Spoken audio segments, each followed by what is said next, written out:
होगा और प्राथमिकता मध्य प्रदेश की मीडिया को दी जाएगी। उसके बाद जो दिल्ली से आए हैं उन पत्रकारों और चैनल को भी मौका मिलेगा आपसे सवाल पूछने का। ये भारत जोड़ो यात्रा में 7वां प्रेस कॉन्फ्रेंस है राहुल जी का।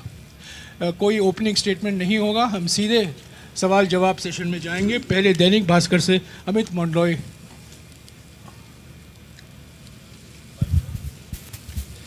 नमस्ते राहुल जी।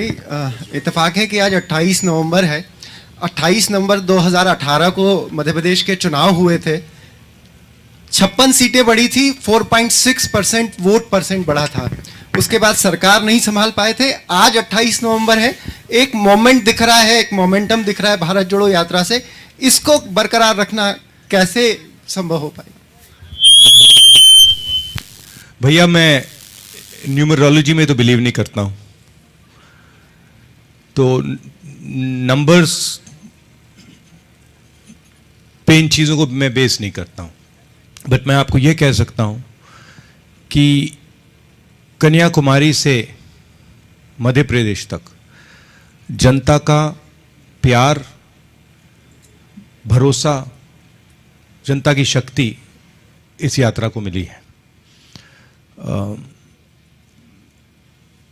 जब यात्रा शुरू हुई थी तो मीडिया ने कहा था केरला में तो यात्रा सक्सेसफुल रहेगी, मगर कर्नाटक में प्रॉब्लम आएगी। फिर हम कर्नाटक गए, मीडिया ने कहा साउथ इंडिया में तो यात्रा अच्छी चलेगी, मगर साउथ के निकलने में प्रॉब्लम होगी। फिर तेलंगाना, आंध्रा में वही हुआ, वही जो कर्नाटक में हुआ। फिर हम महाराष्ट्र में आए तो फिर मीडिया ने कहा हिंदी बेल्ट में प्रॉब्लम होगी, महाराष्ट्र में हाँ यात्रा बहुत बड़ी हुई, बहुत बढ़िया हुई। अब मध्य प्रदेश में आए, अब मीडिया कह रही है मध्य प्रदेश में बहुत अच्छा रिस्पांस मिला, मगर राजस्थान में प्रॉब्लम होगी। तो देखते जाइए, क्योंकि ये जो यात्रा है ये कांग्रेस पार्टी से अब आगे निकल गई है। ये यात्रा हिंदुस्तान की जो समस्या है,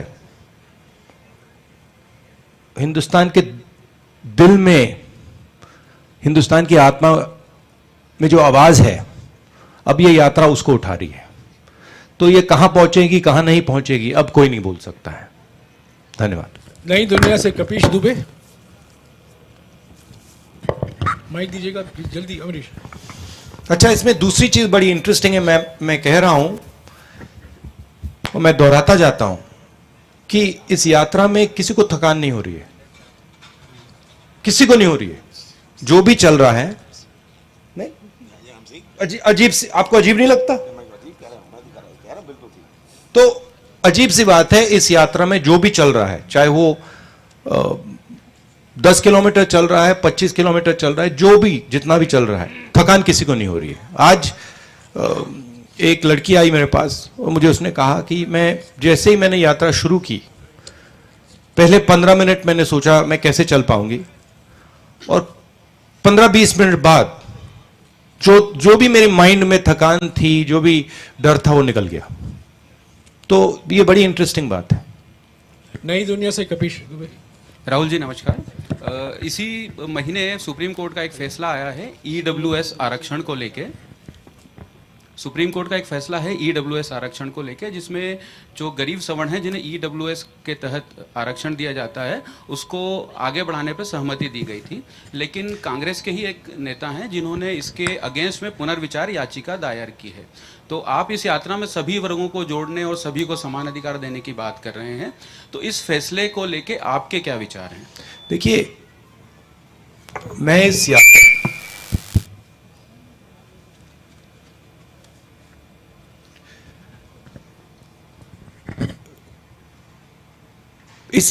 यात्रा के क्लियर लक्ष्य है। मैं इस यात्रा को डिस्ट्रैक्ट नहीं करना चाहता हूं, ठीक है? इस यात्रा के पीछे सोच है, सबसे पहले जो हिंदुस्तान में नफरत, हिंसा और डर फैलाया जा रहा है उसके सामने खड़े होना। और इसका सेंट्रल आइडिया कि जनता की आवाज जो है उसको सुनना सबसे जरूरी चीज है।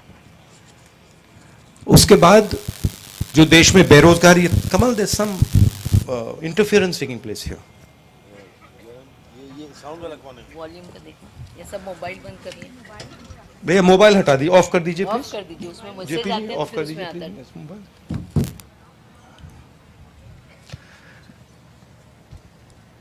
और ये यात्रा बेरोजगारी के खिलाफ और जो महंगाई बढ़ रही है उसके खिलाफ।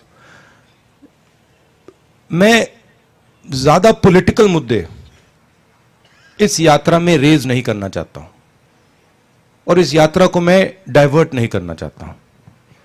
जो जनता कह रही है और जो फीडबैक हमें मिल रहा है उसके बारे में हम आपसे जरूर बात कर रहे हैं। पत्रिका से गोविंद ठाकरे।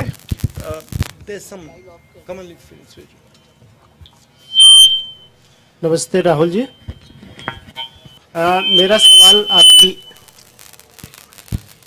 आपकी यात्रा से ही जुड़ा हुआ है। भैया फोन ऑफ कर दीजिए प्लीज, आपका भी वही कर रहा है।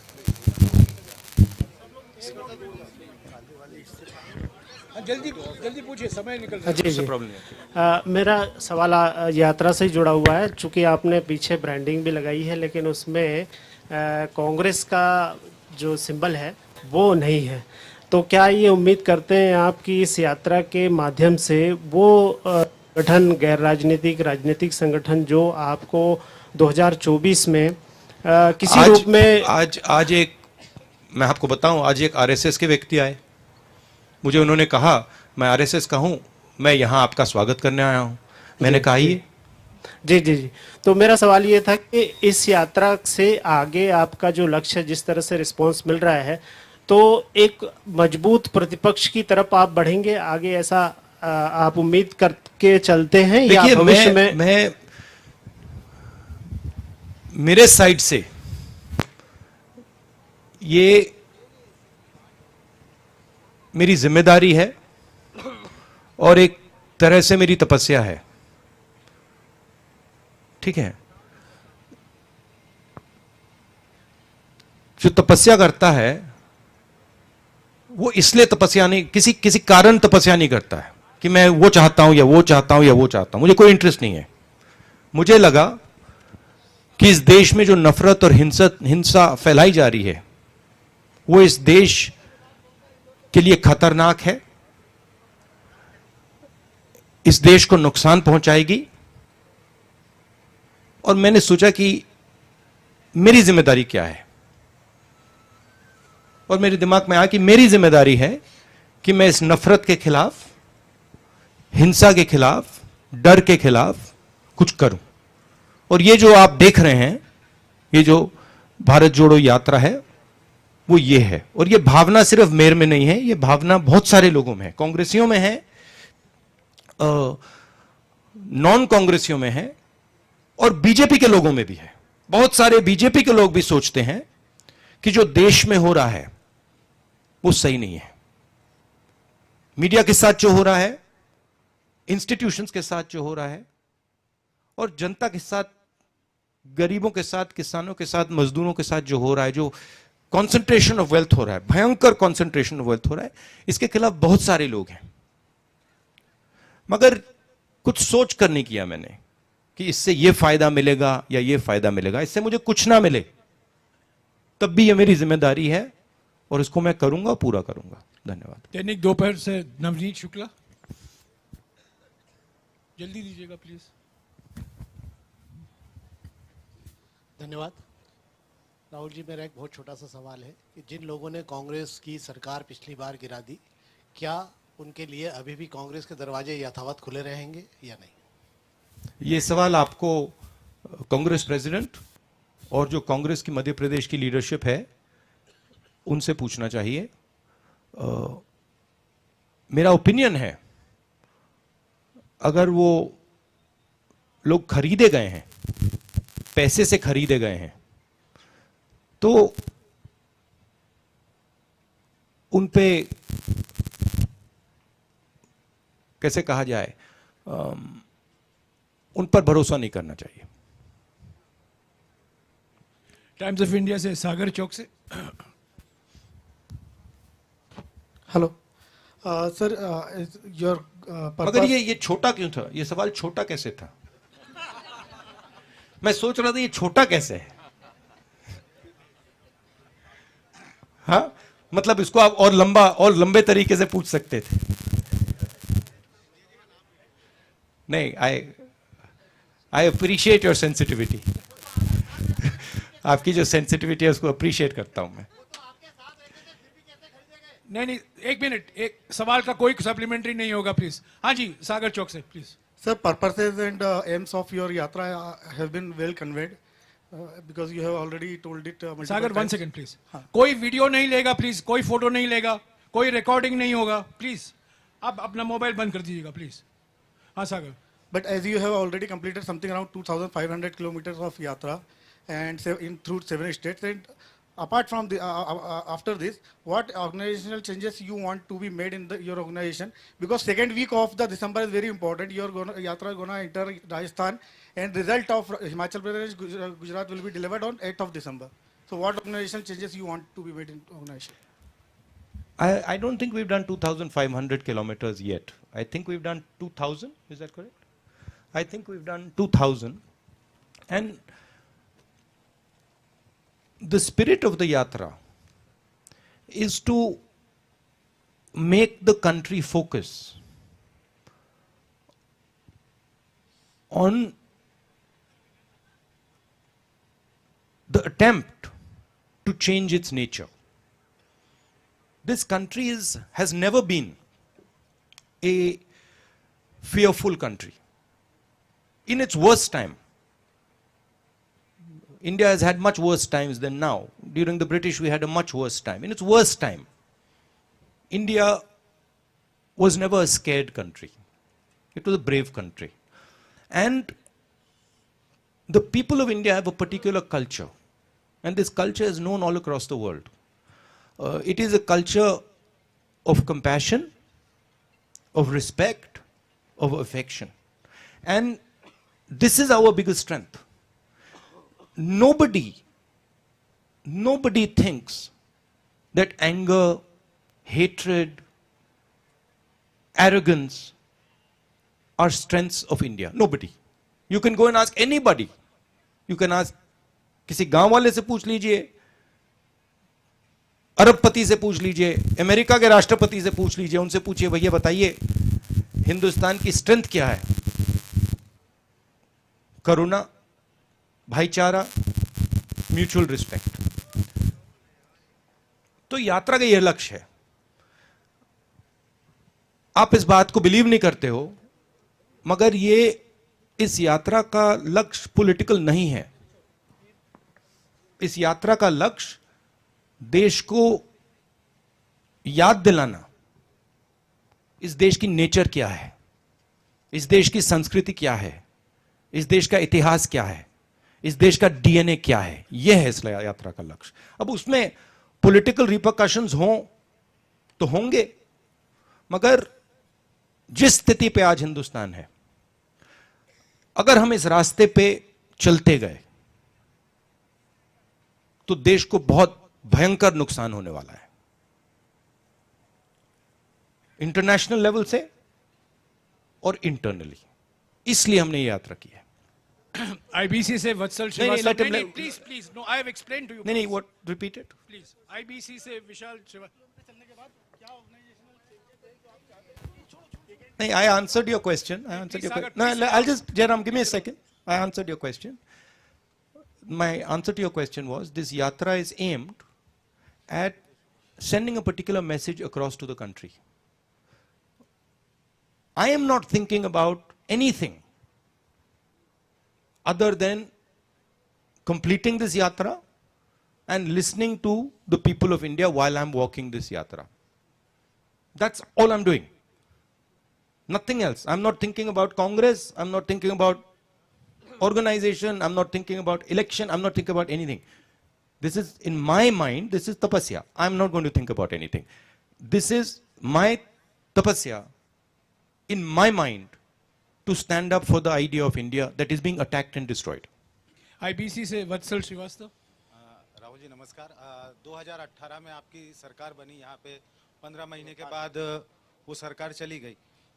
परिस्थितियां बदली सर इस स्टेट की पॉलिटिकल पूरी तरीके से, और जब आप हिंदी हार्टलैंड में आ रहे थे तो क्या आपको उम्मीद थी कि इतना समर्थन या इतना उत्साह जो लोगों में मिला है आपको वैसा मिल पाएगा यहाँ पे?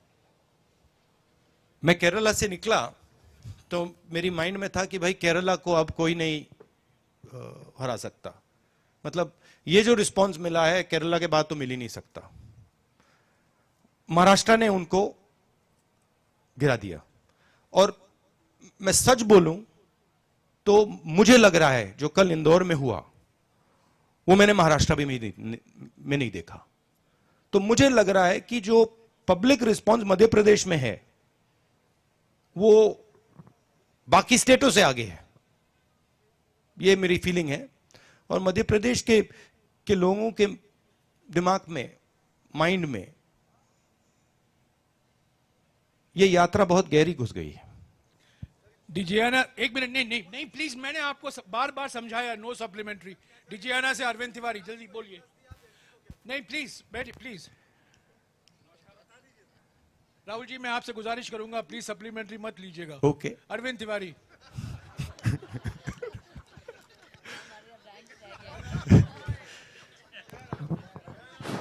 नमस्कार राहुल जी।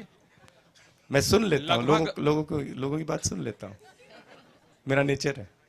मध्य प्रदेश 7वां राज्य है जहां आप हैं, मगर अगर करना जरूरी होता तो कर भी देता हूं। मध्य प्रदेश 7वां राज्य है जहां आप अभी हैं, और लगभग 2015 किलोमीटर की यात्रा आप कर चुके। 2000 इंदौर में थे आप, और 15 किलोमीटर आज यात्रा। इस पूरी यात्रा का सबसे सुखद क्षण कौन सा है, क्या आप वो हमसे शेयर करेंगे? इस पूरी यात्रा का सबसे सुखद क्षण। बहुत सारे क्षण हैं।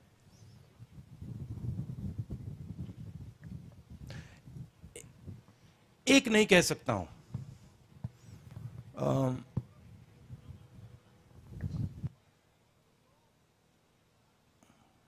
ऐसी यात्रा पे कोई निकलता है, मैंने ये पहले कभी नहीं की थी। छोटा काम नहीं है, तो पहले निकलते हैं, पहले 5-10 दिन बाद पता लगता है कि भाई 3700 किलोमीटर चलने हैं। बीच में मेरे घुटने में दर्द होना शुरू हो गया। मेरी पुरानी इंजरी थी, पहले ठीक हो गई थी, वो थोड़ी डिस्टर्ब हो गई, तो काफी मुझ में डिस्कम्फर्ट था, डर था कि भाई ये चल पाऊंगा या नहीं। और फिर आस्ते आस्ते उस डर का सामना किया कि भाई चलना पड़ेगा, सवाल ही नहीं उठता। तो वैसे क्षण अच्छे होते हैं कि आपको कोई चीज डिस्टर्ब कर रही है और आपने उसको आप अडेप्ट कर गए, तो अच्छा लगता है। एक बार मैं ये नहीं कहूंगा कि ये सबसे अच्छा क्षण था, क्योंकि बहुत सारे थे, मगर जब आपने सवाल पूछा वो ये क्षण याद आया कि मेरे पैर में काफी दर्द, घुटने में काफी दर्द हो रहा था, मैं चल रहा था और बहुत सारे लोग मेरे से बात कर रहे थे। धक्का लगता है, ऐसे धक्का लगता है, तो जब धक्का लगता है तो चोट लगती है। तो मैं कहता रहता हूं थोड़ा आप साइड में चलिए, मतलब ऐसे कहता हूं। ज्यादातर लोग मानते नहीं हैं, बट मैं कहता रहता हूं। तो फिर एक छोटी सी लड़की आई, मुझे याद नहीं कहां था, कर्नाटक में था या केरल में था। एक छोटी सी लड़की आई और मुझे काफी दर्द हो रहा था उस टाइम। तो वो आई और वो साइड में चल रही थी। मैंने नोटिस किया वो मेरे अंदर नहीं आ रही थी, मतलब वो बाकी लोग सब ऐसे आ रहे थे, वो थोड़ा दूर चल रही थी, मैंने नोटिस किया। फिर उसने चिट्ठी निकाली और उसने कहा देखो ये आप पढ़ लीजिए। तो जैसे मैंने पढ़ना शुरू किया, उसने कहा नहीं आप अभी मत पढ़िए, अभी आप चल रहे हैं, ये आप बाद में पढ़ना। तो फिर मैं चल रहा था, वो चली गई। फिर मैंने वो चिट्ठी, थोड़ी देर बाद मैंने सोचा देखो मैं देख ही लेता हूं क्या है उसमें, क्योंकि जिस भावना से उसने मुझे बोला, छोटी सी लड़की थी, शायद 6 साल की 7 साल की लड़की, जिस भावना से उसने मुझे बोला, मुझे अच्छा लगा कि ये इसमें कुछ है। तो फिर मैंने खोला, तो फिर उसमें लिखा था कि देखिए, आप ये मत सोचो कि आप अकेले चल रहे हो, मैं आपके साथ चल रही हूं। मैं चल नहीं पा रही हूं क्योंकि मेरे माता पिता मुझे चलने नहीं दे रहे हैं, मगर मैं आपके साथ चल रही हूं। तो वो मुझे बहुत अच्छा लगा। उदाहरण है, और ये छोटा सा उदाहरण है, ऐसे मैं आपको मतलब हजारों उदाहरण दे सकता हूं। ये पहले आया माइंड में।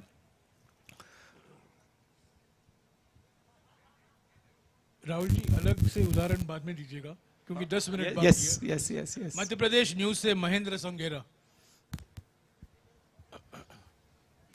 राहुल जी, इसके बारे में एक किताब लिखेंगे, वो सब उदाहरण नहीं, मैं आपको बड़ी इंटरेस्टिंग बात बताता हूं। जैसे यात्रा में क्या क्या हो रहा है, मैं 2-3 चीजें आपको बताता हूं, जयराम जी आपकी परमिशन से। तो एक तो चल रहे हैं, और जैसे मैंने आपको कहा, किसी का दर्द होता है तो उसका सामना करना पड़ता है। दूसरी बड़ी इंटरेस्टिंग बात होती है कि पेशेंस जो होती है वो ड्रामेटिकली इंक्रीज हो रही है। कि अगर मैं पहले 1-2 घंटे में इरिटेट हो जाता था, अब मैं 8 घंटे में इरिटेट नहीं होता हूं। नहीं, आप हंस रहे हो, मगर ये बहुत बड़ी इंटरेस्टिंग चीज है। क्योंकि अब मुझे यहां धक्का लग जाए, पीछे से खींच लिया, मुझे कुछ फर्क नहीं पड़ता। तो ये दूसरी बड़ी इंटरेस्टिंग चीज है कि जो पेशेंस है वो बढ़ रही है। और तीसरी बात है कि सुनने का तरीका बदल गया है। तो अब अगर कोई व्यक्ति आता है, जिस प्रकार से मैं उसकी आवाज को सुनता हूं, उसका नेचर बदल गया है। मैं ज्यादा उसकी ओर से आवाज को सुनता हूं। मैं अपनी ओर से नहीं, मैं यहां से नहीं देखता हूं, मैं उधर से देखता हूं। तो ये मुझे लग रहा है काफी फायदेमंद चीजें हैं। हाँ, राहुल जी, मेरा सवाल ये था कि आपने 2 इश्यूज को रेज किया है भारत जोड़ो यात्रा के दौरान, महंगाई और बेरोजगारी। तो बेरोजगारी के मामले में जब हम देखते हैं तो प्राइम मिनिस्टर कहते हैं कि आत्मनिर्भर भारत हो रहा है, प्राइम मिनिस्टर कहते हैं कि एंटरप्रेन्योरशिप को हम बढ़ावा दे रहे हैं। यदि कांग्रेस के पास एक अवसर दिया जनता ने, तो ऐसा कौन सा फॉर्मूला होगा कि इस बेरोजगारी को दूर करने के लिए आप उसको लागू करेंगे, ताकि सही मायनों में आज का जो युवा है, जो भटक रहा है, जो नौजवान है, उसको रोजगार मिल पाए? क्या फॉर्मूला कांग्रेस के पास है? सबसे पहले ये जो बेरोजगारी है, इसका सबसे बड़ा कारण कंसंट्रेशन ऑफ वेल्थ, कि 3-4 लोगों के हाथ आपने हिंदुस्तान का पूरा धन डाल दिया है। जो भी वो करना चाहते हैं, जो भी बिजनेस वो चाहते हैं, वो कर सकते हैं। और हर इंडस्ट्री में वो एक के बाद एक मोनोपोलीज क्रिएट कर रहे हैं। आप हिंदुस्तान के सब इंडस्ट्रीज देख लीजिए, आपको मोनोपोली दिखेगी। टेलीकॉम, रिटेल, इंफ्रास्ट्रक्चर, सब जगह, एयरपोर्ट, स्पोर्ट्स, सब में आपको मोनोपोली दिखेगी। मोनोपोली का क्या मतलब है? मोनोपोली का मतलब है जो स्मॉल एंड मीडियम बिजनेसेस हैं, जो ग्रो कर सकते हैं, उनको आपने खत्म कर दिया। तो जो ग्रोथ पोटेंशियल है, ग्रोथ पोटेंशियल स्मॉल और मीडियम में है, ग्रोथ पोटेंशियल लार्ज में नहीं है। साइज लार्ज में है, but growth potential small and medium है, उसको आपने खत्म कर दिया है। और ये आप किसी भी स्मॉल एंड मीडियम बिजनेसमैन से पूछ लीजिए, जीएसटी और नोटबंदी ने क्या किया, वो बता देंगे आपको। तो सबसे पहले जो ग्रोथ पोटेंशियल देते हैं, उन पर फोकस करना जरूरी है। दूसरी बात, जो इस देश का फाउंडेशन है,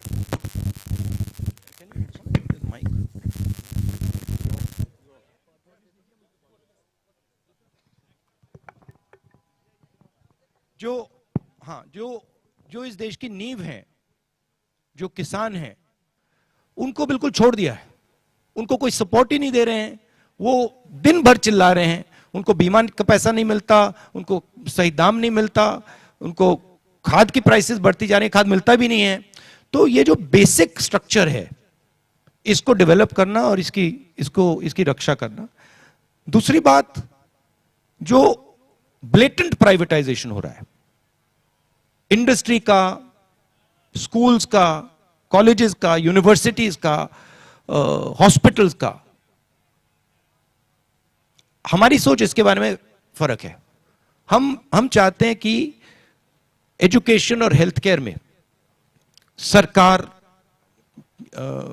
भाग ले, कि ये सरकार की जिम्मेदारी है, ये किसी मतलब बिजनेसमैन की जिम्मेदारी नहीं है। वो जरूर अगर करना चाहे कर सकते हैं, बट जो मेन एजुकेशन का सिस्टम हो, जो मेन हेल्थ केयर का सिस्टम हो, उसमें सरकार जनता की मदद करे, सरकार जनता को सपोर्ट करे, इसका मतलब उसमें ज्यादा पैसा डाले।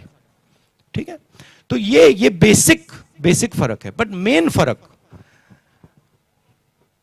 हिंदुस्तान को चलाना एक डायनामिक काम है, और उसमें सबसे जरूरी काम जनता के दिल में क्या है, चाहती क्या है, उस आवाज को सुनना।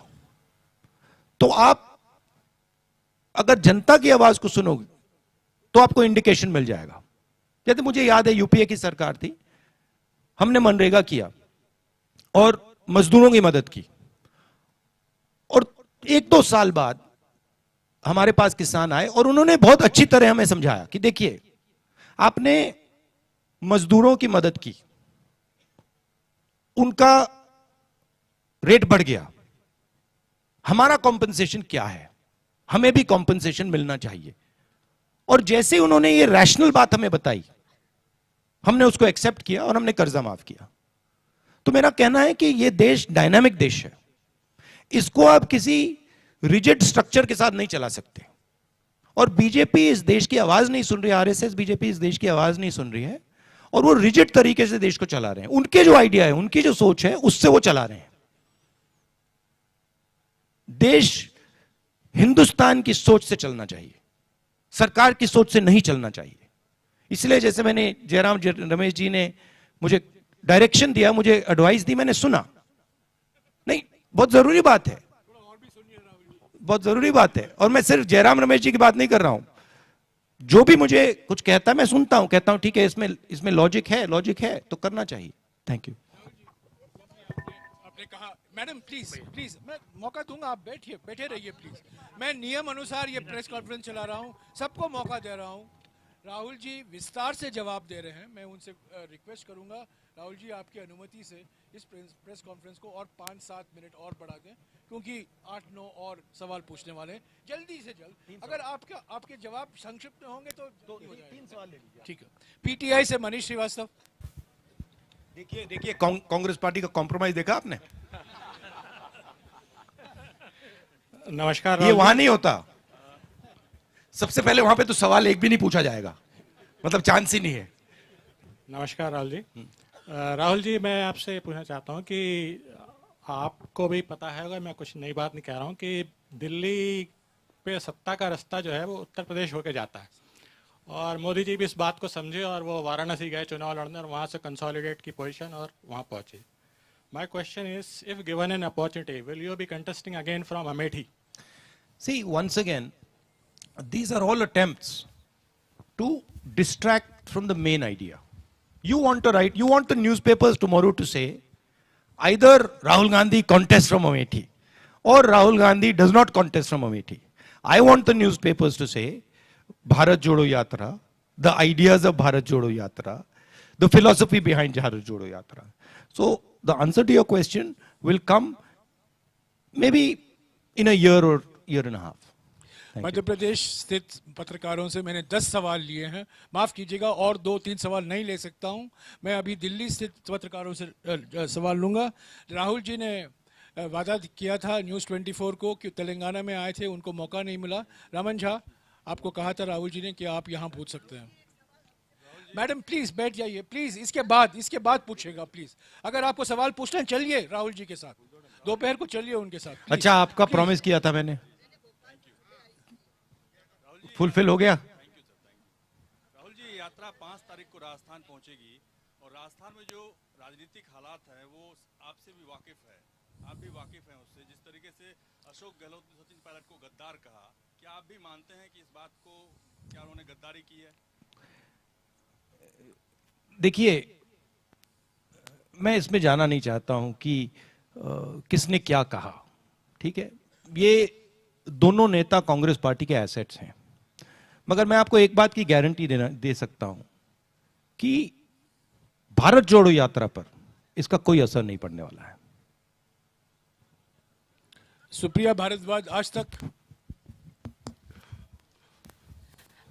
सर मेरा सवाल ये है कि आपने जब भट्टा परसौल से शुरुआत करी थी तब से जो है आप पे पर्सनल टैक्स होते जा रहे हैं, और जब से भारत जोड़ो यात्रा शुरू हुई है आप कह रहे हैं सब आए, पॉलिटिकल प्लेटफॉर्म नहीं है, हम तो पूरा भारत जोड़ने आए हैं।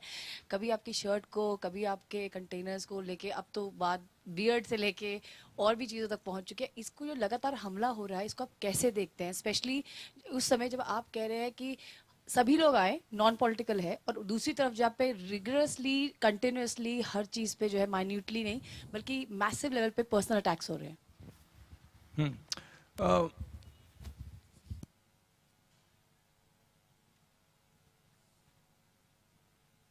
बीजेपी की प्रॉब्लम क्या है मैं आपको बता देता हूं। प्रॉब्लम यह है, और इस यात्रा ने इसको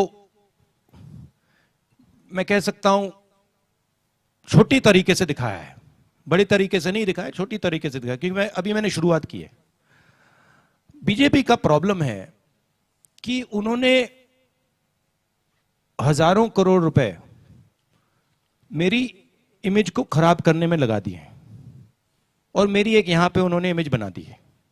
अब लोग सोचते हैं कि ये मेरे लिए नुकसानदायक है, मगर एक्चुअली ये मेरे लिए फायदेमंद है। क्यों? क्योंकि सच्चाई मेरे हाथ में है,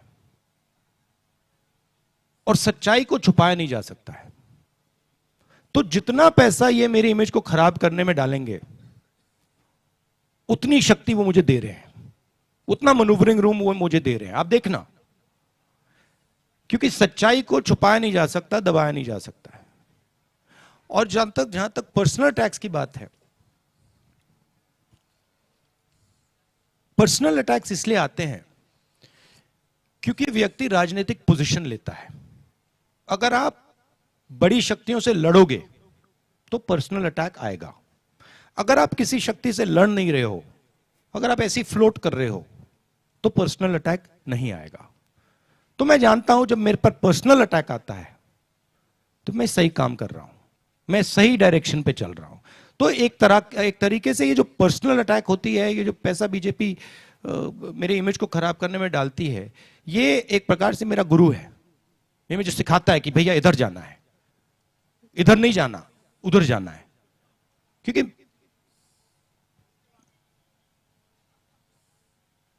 लड़ाई क्या है?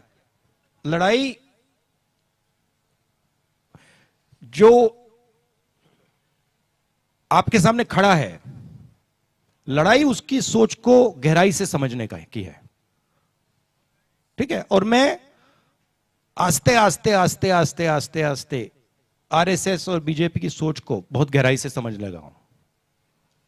तो लड़ाई में मैं आगे बढ़ रहा हूं, और अगर आगे बढ़ रहा हूं तो सब कुछ ठीक है। Mohit Dubey, News Nation. Hello Rahul ji, Mohit Dubey News Nation से हूं। लगातार आप कह रहे हैं कि भारत जोड़ो यात्रा के माध्यम से हम नफरत खत्म करेंगे, संविधान बचाओ की बात कर रहे हैं, लेकिन वही भारतीय जनता पार्टी लगातार कॉमनवेल्थ कोड की बात कर रही है। आप कह रहे हैं कि हम एकता की बात कर रहे हैं, अनेकता की बात कर रहे हैं। वो कॉमनवेल्थ कोड गुजरात विधानसभा चुनाव में लेकर आ रहे हैं, इससे पहले उत्तराखंड विधानसभा चुनाव में लेकर आए। कितना बड़ा असर पड़ेगा आने वाले वक्त में? उनको जो करना है उनको करना है, हमें जो करना है हमें करना है। हमारा डायरेक्शन क्लियर है, उनका डायरेक्शन क्लियर है। हम जानते हैं हमें क्या करना है, किन किन लोगों की मदद करनी है, किन की रक्षा करनी है, हम जानते हैं। ठीक है? और हम अपना काम कर रहे हैं। सिद्धार्थ शर्मा, ANI। सर, आप तमिलनाडु से शुरुआत करी और आप मध्य प्रदेश तक आ गए, लगभग काफी लंबा यात्रा का आपने तय कर ली है। सेंस क्या लगी है आपको इस यात्रा से? राहुल गांधी ने क्या जो है सोच आपको मिली है लोगों की? क्योंकि जब से आपने भाई साहब, राहुल गांधी को मैंने बहुत सालों पहले छोड़ दिया है। सर, मेरा सवाल ये है कि इस मास कनेक्ट प्रोग्राम, राहुल गांधी आपके दिमाग में है, मेरे दिमाग में है ही नहीं। बात समझो सर। Try and understand. आप अपने देश की, ये देखो ताली बज रही है, समझ गए आप? समझ गए? एक बंदा समझ गया। सर आपकी देश की फिलॉसफी यही है, इसको समझो आप, फायदा होगा। सर सवाल यही है कि जो आपका सिद्धार्थ, मास आपका कनेक्ट जवाब प्रोग्राम, मिल गया, आपका जवाब मिल गया। सवाल तो पूछ ही नहीं पाया था। नहीं, अच्छा, सवाल पूछिए, हो गया। पूछिए। सर, ये सोहेल हमीद, ये जो मास कनेक्ट प्रोग्राम है, ये आपको बहुत पहले नहीं शुरू कर देना चाहिए था? चीजें समय से ही होती हैं, जब टाइम आता है तो बात बनती है, उससे पहले नहीं होता। मैंने सोचा था, सबसे पहले मैंने यह यात्रा, जब मैं एग्जैक्टली याद नहीं, बट 25-26 साल का था, फिर मैंने इसकी, जयराम जी को भी नहीं मालूम, मगर इसकी मैंने डिटेल्ड प्लानिंग 1 साल पहले की थी, और फिर कोरोना के कारण, किसी और कारण नहीं हुआ। इस यात्रा के लिए सबसे अच्छा समय अभी है। आखिरी सवाल, सोहेल हमीद, दैनिक हिंदुस्तान। यादव राहुल जी, मेरा आपसे सवाल ये है कि आज जैसा उन्होंने सवाल पूछा कि राहुल गांधी कितने बदले हैं, तो मैं यही सवाल पूछना आपसे चाह रहा था कि सार्वजनिक जीवन में क्या बदलाव आएगा आपके इस यात्रा के बाद?